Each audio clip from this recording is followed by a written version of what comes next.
Sid in a bib. Sid, the kid, had a bib.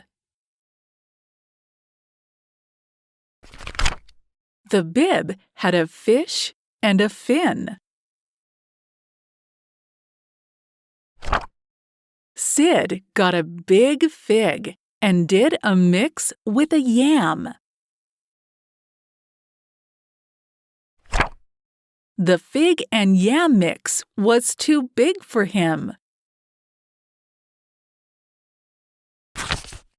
Sid put the mix in a bin and hit on the lid.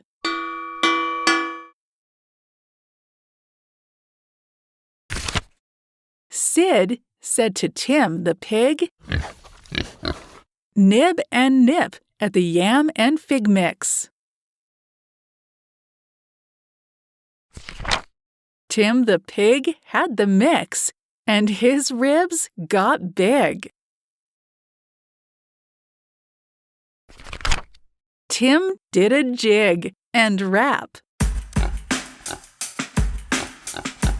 He was fed. Sid and Tim hid in the den on the bed. The big den had a fan on a peg.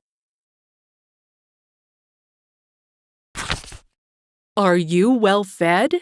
said Sid. "Yes," said Tim the pig with a big grin.